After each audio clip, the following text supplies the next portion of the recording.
4:22 a.m. Hall County, Nebraska. July 4th, 2026. 14 federal vehicles moved east off Highway 30 in a single column, headlights cut to low beam. Dust rose in the dark behind them. The outside temperature was 71 degrees, the first cool hour in 3 days of 100-degree heat. Corn on both sides of the road stood 8 feet tall, still, no wind. The vehicles turned south onto a private gravel track that the county assessor's maps listed as an agricultural access road for the Kleinhoff Brethren Colony, Hall County parcel number 47-219. No sirens. No radio chatter above a whisper. The convoy stopped 200 yards short of a converted grain-drying shed, a low, poured concrete structure that colony records listed as decommissioned since 2017. Special Agent Diana Reeves of FBI Omaha held a sealed federal warrant signed at 11:58 the previous night.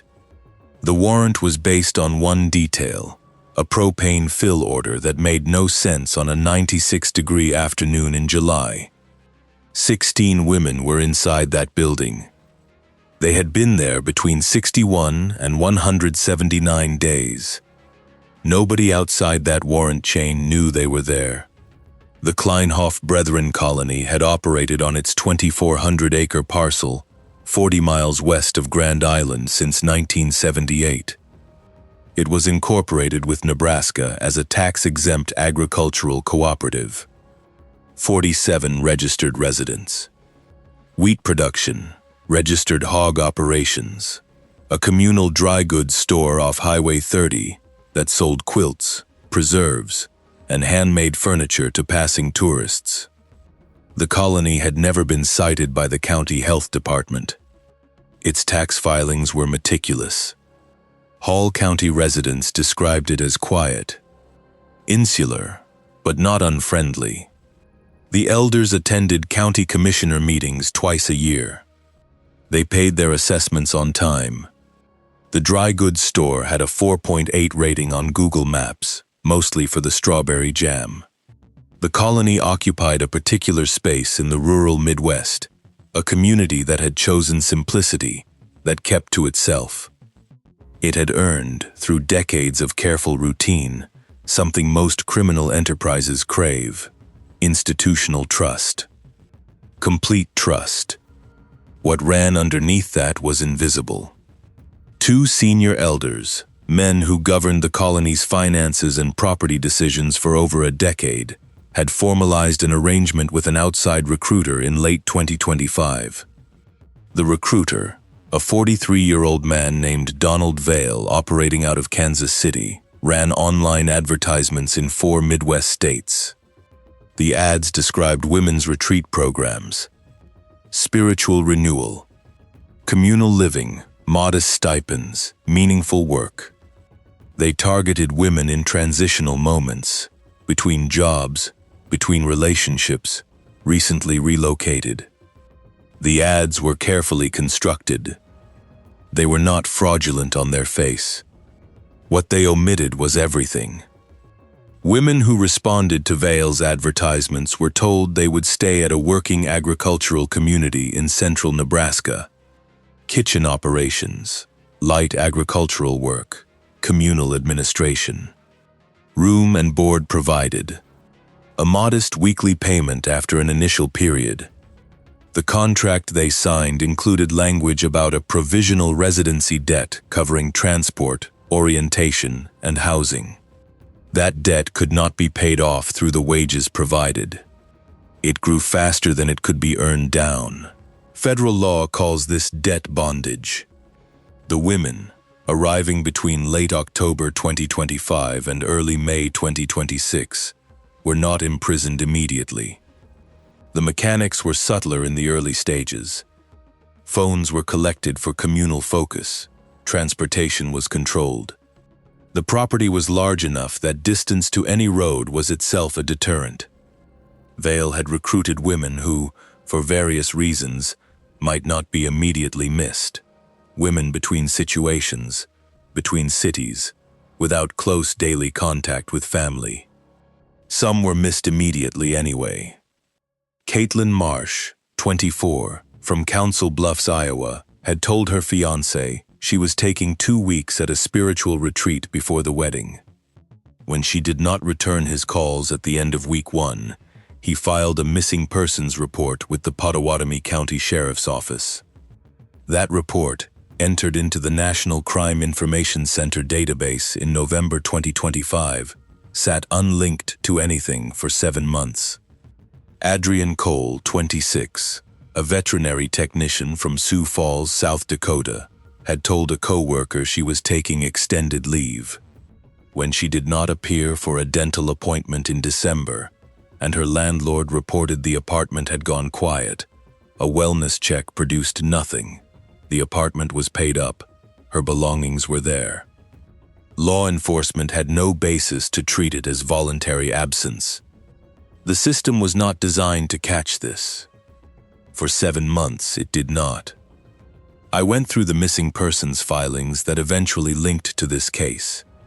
One thing kept nagging at me. Every single woman had a moment where someone noticed something was wrong. A fiancé, a coworker, a landlord.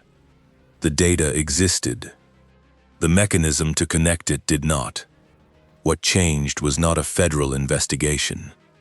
It was a propane invoice. Wendell Marks had driven propane routes out of a Kearney supplier for 12 years. He knew the Kleinhoff colony route like his own driveway. Same tanks, same intervals, same seasonal pattern. The colony's summer fills were predictable, a standard top-off before the 4th of July weekend, servicing the main compound's kitchen and heating infrastructure, unchanged since Marks took over the route in 2014. On July 3, 2026, Marks pulled his delivery truck through the colony's front gate at approximately 1:17 p.m. The temperature was 96 degrees. His routing sheet showed 2 stops, the main compound tanks and, added to the order 3 days earlier, a 400-gallon fill at an outbuilding listed as a decommissioned grain drying facility, approximately 1 mile past the main compound. Marks completed the main compound fill without incident. He then drove south toward the drying shed. He noted 3 things as he approached. First, the building was not decommissioned. The exterior showed fresh concrete patching along the base of the east wall, work done recently, within the past year. Second, a standard residential-grade HVAC exhaust vent had been installed in the north-facing wall, not equipment you mount on a grain dryer. Third, the windows had been covered from the inside with something dark. He completed the fill and wrote on his invoice, "Outbuilding shows signs of current occupancy. FOC installed. July propane fill, no heat application evident at 96 degrees. He ate lunch at a gas station 12 miles east on Highway 30. At 1:47 p.m., he called the Hall County Sheriff's Office non-emergency line. Pat Kovar, a 15-year veteran dispatcher, listened to the full description, asked 2 questions, and opened a welfare inquiry file. She also did something that would later be called the decision that broke the case. She pulled the utility billing records that Hall County maintained for tax assessment and compared them against the Kleinhoff parcel's electrical consumption. The colony's electrical use had averaged between 4,200 and 4,800 kilowatt-hours per month from January 2022 through February 2026. Beginning in March 2026, that figure doubled. April showed 9,100 kilowatt-hours. June, the most recent available, showed 9,400. The colony had not added any registered equipment. No new HVAC permits. No expanded agricultural operation. What strikes us about this case is how long the answer sat in public records. A doubled utility bill is not hidden. It files itself with the county assessor every month.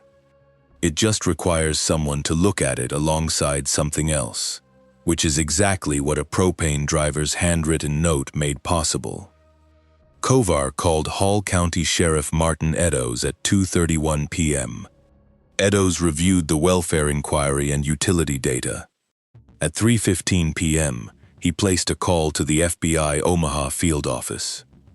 The first obstacle the FBI faced was jurisdictional geometry. A welfare inquiry filed on the basis of a Propane driver's observations and a utility bill comparison was not sufficient for a federal warrant standing alone. The Kleinhoff Colony was a registered nonprofit agricultural cooperative with clean state filings and no prior federal contact. Any approach without clear probable cause risked alerting the occupants and potentially triggering a crisis. Special Agent Diana Reeves, the Omaha field office's supervisory agent from 4:47 p.m. on July 3rd, understood this immediately. She made two decisions in the first hour. The first was to run the colony's registered residents, all 47, through the National Crime Information Center and cross-reference them against active missing persons databases across the 4 Midwest states. The second was to call the US Marshals Service Fugitive Operations Desk. The NOTSIC cross-reference ran for 2 hours and 40 minutes. It produced nothing on the registered residents, but the query flagged something adjacent.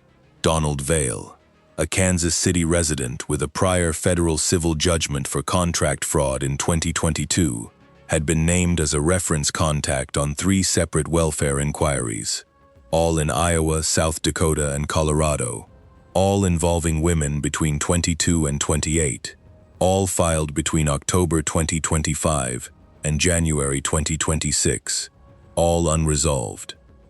3 separate state inquiries, the same name in the contact records of all 3.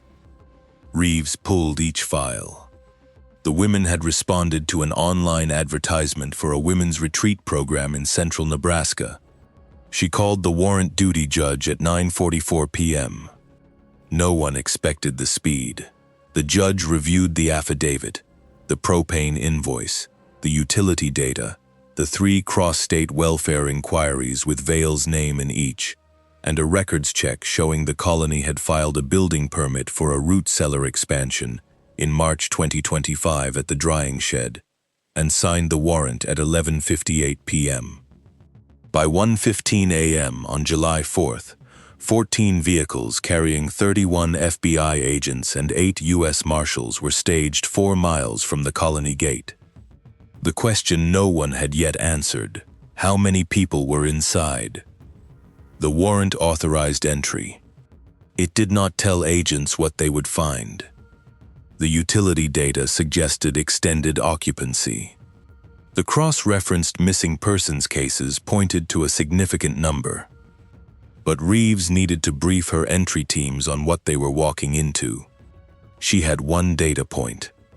In pulling satellite imagery of the Kleinhoff parcel, an analyst identified a pattern from May 2026, a line of shadow along the east wall of the drying shed that resolved into the outline of a loading dock extension, the kind of covered structure used for ventilated access to a below-grade space.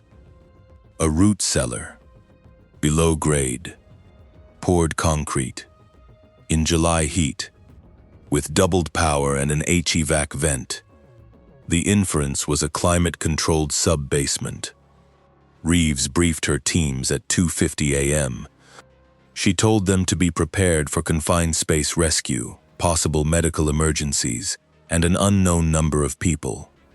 She told them to treat every person they encountered as a potential victim until evidence indicated otherwise. Put yourself in her position. 2:50 a.m., a sealed building, no interior intelligence, unknown number of people, July 4th weekend, 30 minutes until first light compromises your approach window. She had to make a decision and commit to it. The column moved at 4:10 a.m. The approach to the main colony compound produced no resistance.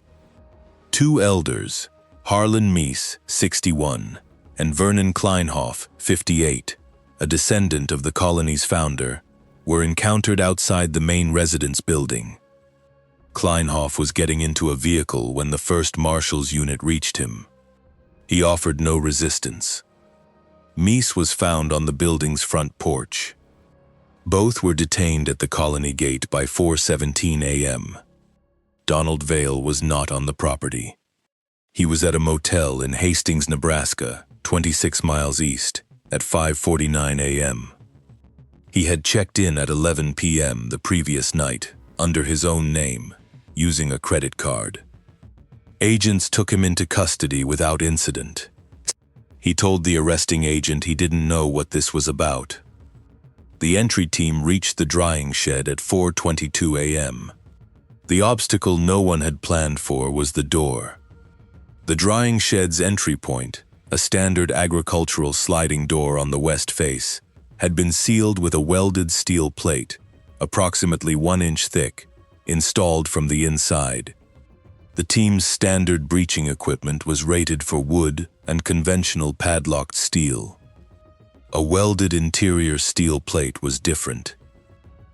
The cut took 11 minutes and 40 seconds. It was the longest 11 minutes and 40 seconds of the operation. When the concrete panel was removed, the HVAC unit, running continuously, was off. Someone inside had shut it down. Whether that was a response to sounds heard through the wall or coincidence was never established.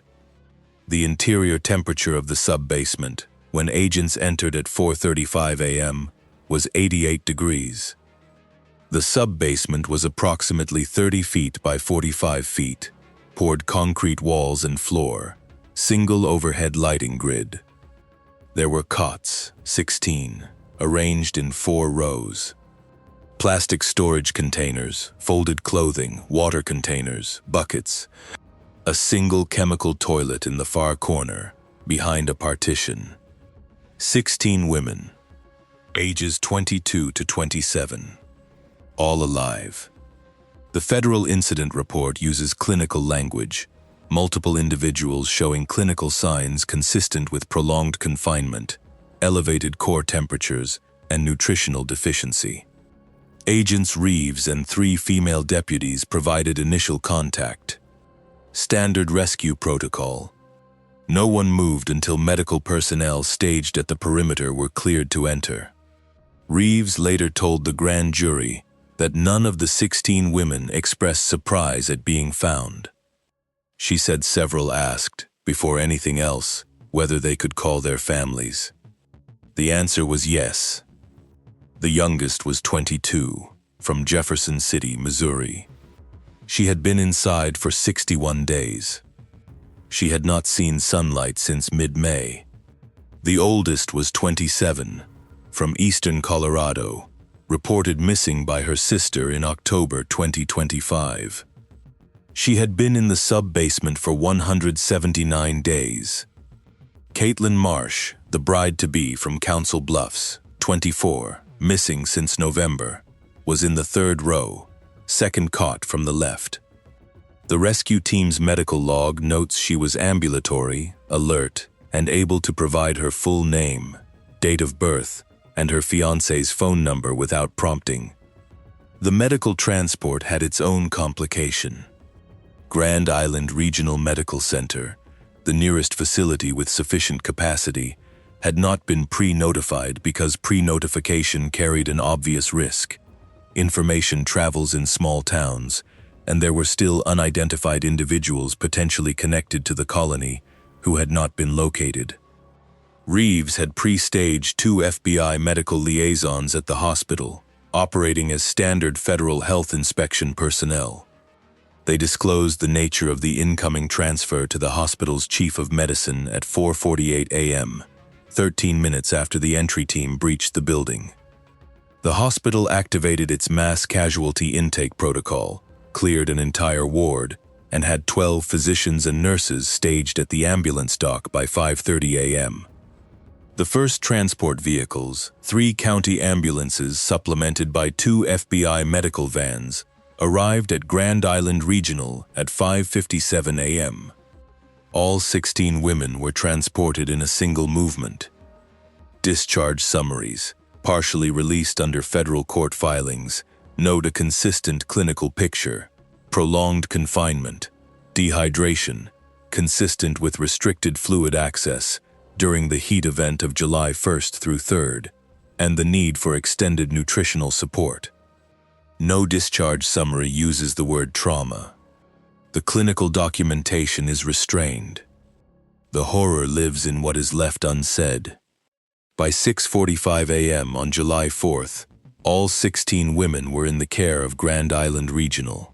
FBI Victim Services coordinators had made contact with families in Iowa, South Dakota, Missouri, and Colorado. 7 families had already confirmed they were in transit. Caitlin Marsh's fiancé drove from Council Bluffs. He arrived at Grand Island Regional at 9:22 a.m. He had been notified at 6:51 a.m.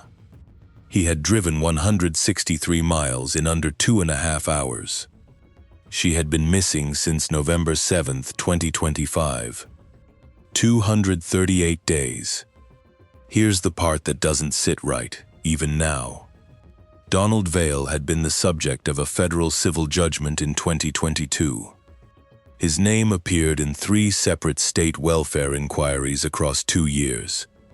The missing persons reports were in the national database. The utility anomaly had been filed with the county assessor every month since March. None of these threads connected until a propane driver wrote a note on an invoice and called a non-emergency line. The failure was systemic. It belongs to the database architecture of missing persons, reporting in the United States. 3 states filed welfare inquiries. None cross-checked the same contact name in adjacent filings. The FBI had the NSIC tool that eventually made the connection in under 3 hours. But that tool was only queried because a county dispatcher in Hall County pulled a utility bill and called her sheriff. If Kovar doesn't make that move, the link to Vail never surfaces that night. The system did not find these women. One dispatcher's instinct found them. Does a case like this expose a fixable gap in how missing persons data is shared across states, or is it a failure that exists in every system and only becomes visible in retrospect? The federal charges filed against Harlan Meese, Vernon Kleinhoff, and Donald Vail on July 7, 2026, include forced labor conspiracy under Title 18 of the United States Code, document servitude, and conspiracy to commit debt bondage under the Trafficking Victims Protection Act. The indictment runs to 47 pages. The debt bondage contract, the document Vail's attorneys tried to locate and destroy, and failed, because a copy had been made by one of the women in the first weeks of detention and concealed, is attached as Government Exhibit 1. That document was attached to the federal warrant application. It made the warrant airtight. What stuck with me, reading through the full case record, is that exhibit. One woman, at some point in her first weeks in that basement, found a way to make a copy of the contract and hide it. She didn't know when or whether anyone would come. She didn't know if it would matter. She made the copy anyway. That is in the court record. It is, in 2 pages of bureaucratic language, one of the more remarkable things in this entire file. Meese and Kleinhoff were held without bail following a detention hearing on July 9th. The presiding magistrate cited danger to the community and flight risk. Vail was granted a bail hearing. His attorneys argued he had no criminal record beyond the civil judgment and posed no flight risk. The magistrate set bail at $1.2 million and ordered electronic monitoring. Vail posted bail on July 11th. His attorney issued a statement saying his client maintained innocence and would cooperate fully with any legitimate investigation. His ankle monitor showed him traveling, on July 13th, to an address in Omaha. The address was a UPS store. He had gone to check a mailbox. Federal agents who maintained surveillance on Vail since his release found, through a lawful review of the UPS store's tenant records, that the mailbox was registered to a limited liability company incorporated in Delaware in February 2026, 4 months before the raid. The company had received, since March 26, wire transfers from 3 separate accounts registered to individuals who were not among the 47 registered colony residents. 3 accounts. 3 individuals. All unidentified as of the indictment filing. The investigation's scope, on July 15th, formally expanded. The Kleinhoff colony operation had not been a 2-man enterprise with an outside contractor. The LLC and the wire transfers pointed to a financing structure. Someone had funded the construction of the sub-basement. The building permit from March 2025 showed a contracted cost of $112,000, paid in cash through the colony's operating account, which had received an unexplained deposit of $150,000 in February 2025. That deposit's origin, as of the expanded investigation filing on July 15th, had not been traced. The FBI's Financial Crimes Unit in Omaha issued a subpoena to the correspondent bank on July 16th. The bank had 60 days to comply. The 60-day clock had not expired as of the time this case entered the federal court docket. The colony's property, the full 2,400 acres, the main compound, the outbuildings, and the drying shed, was seized under civil asset forfeiture on July 8th. The 37 colony residents who were not among the 3 charged were interviewed by FBI Victim Services. None were charged. Several provided testimony suggesting they had been aware the drying shed was in use, but had been told by Mies and Kleinhoff that it housed seasonal contract workers. Whether that account is accurate remains an open investigative question. The colony's dry goods store off Highway 30, the one with the 4.8 Google Maps rating, the Strawberry Jam, closed on July 8th. The sign on the door, handwritten, said simply, "Temporarily closed." It has not reopened. The counterintuitive thing about this case is that the mechanism of discovery was so small. Not a surveillance operation. Not an informant cultivated over months. Not an undercover insertion. A propane driver wrote a note. A dispatcher pulled a utility bill. A supervisory agent ran a cross-state database query. 11 minutes and 40 seconds to cut through a concrete wall. 13 minutes between breach and hospital notification. 7 months of invisible suffering ended in a single July night. The entire investigative chain, from Wendell Marks picking up his phone in a gas station parking lot to the moment the first transport vehicle reached Grand Island Regional, ran to approximately 16 hours and 40 minutes. Comment July 4th if you want to follow up on the financial investigation, the LLC, the 3 unidentified accounts, and what the Omaha field office found when the bank subpoena came back. By 9:47 p.m., on July 4th, 2026, the city of Grand Island had begun its fireworks display over Fauner Park. The sound carried east across the Platte River Valley. At Grand Island Regional Medical Center, on the 3rd floor of the East Wing, the windows faced south. 4 of the 16 women had been discharged by that hour, cleared for travel by physicians, cleared by FBI Victim Services, and placed on charter flights to Omaha and Kansas City that connected to their home states. The FBI's operational summary notes their departure at 7:51 p.m. Their families had been waiting at receiving airports since mid-afternoon.